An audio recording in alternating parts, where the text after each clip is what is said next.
If you're not doing this and you're practicing routine already, make sure to throw this in there. Once I started doing this is when I started seeing massive results.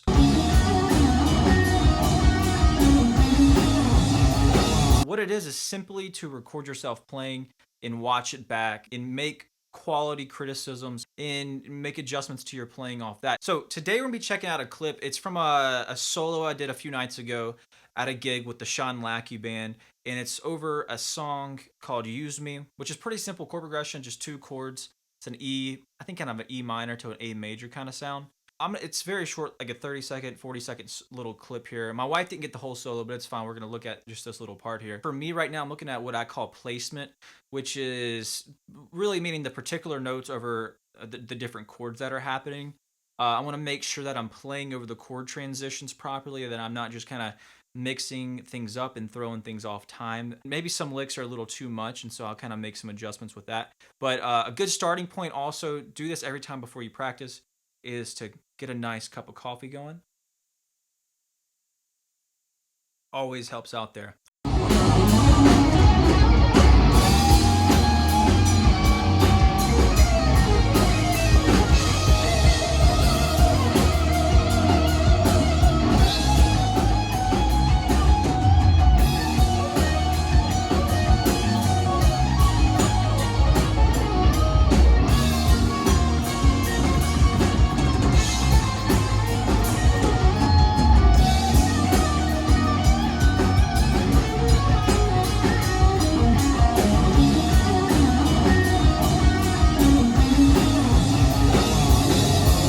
Think about this, there's 2 chords happening in this particular song.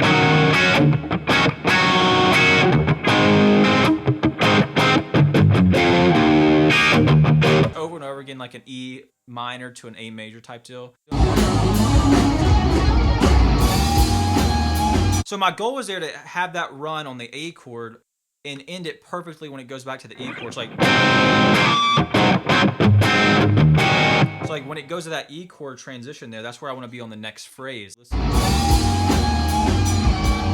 Fast run.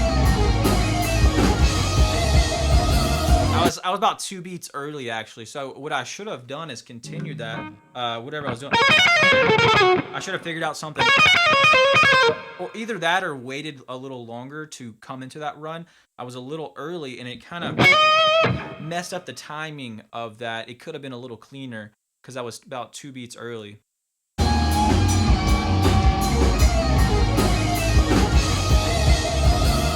the E chord's happening.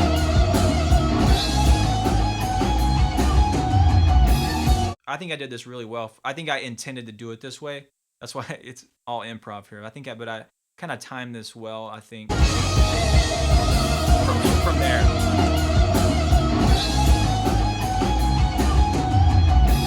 I got perfectly, so I was like, I got to that note 2 beats earlier, but I held it out for the E chord. And then right when it changes to A, I went. I did that until it goes back to the E chord. Notice, that's when I started doing this other part. I started changing it up. I stayed on the same kind of repetitive idea until it changed chords. There, let me look. E chord, A, and then E.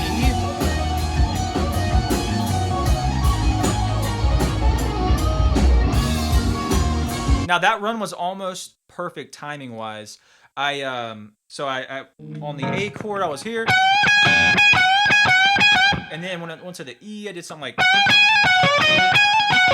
I changed it up slightly. And then when it went, wait, was it E? Yeah, on the E chord, I was doing that. And then when it went to, I timed that fast run to come on the downbeat of the A chord change. Something like that. But again, here, I have it's the same kind of problem as earlier, is I think I ended it, you probably wouldn't notice just listening to it, but I ended it a little earlier than I wanted to. E chord, A. So that's the next phrase. All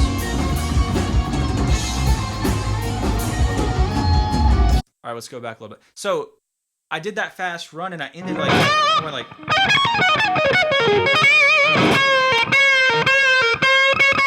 In reality, I shouldn't have ever done that. because I came in like probably on beat 4 or something like that, and I held it on for a very short period of time, and it was I didn't intend to do that.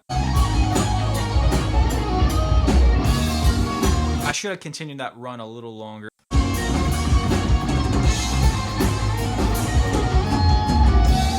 Notice on that A chord, I do that the whole measure, and then when it changes, I don't know, I do some weird thing. Right when it changes chords, it's on the chord change that I'm doing that.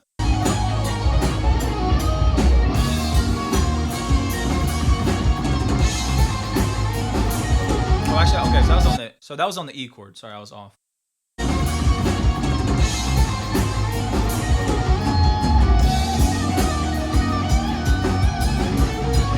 Now, that's not a placement adjustment. I think I got a little too whittly with it here. I think that was enough, like that little weird sound, but I took it to the next level. I think it was a little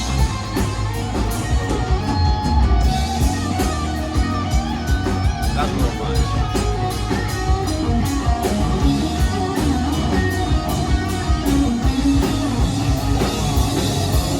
The big takeaways for me watching this solo back is don't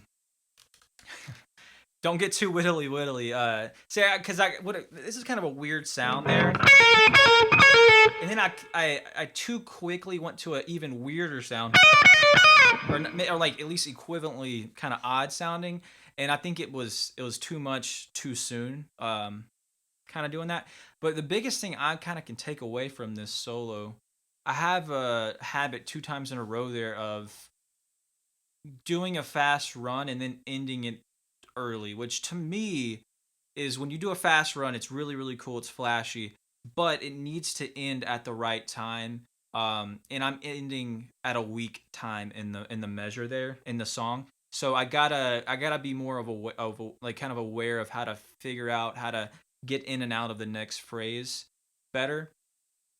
Cause this was a cool run. I really like this run.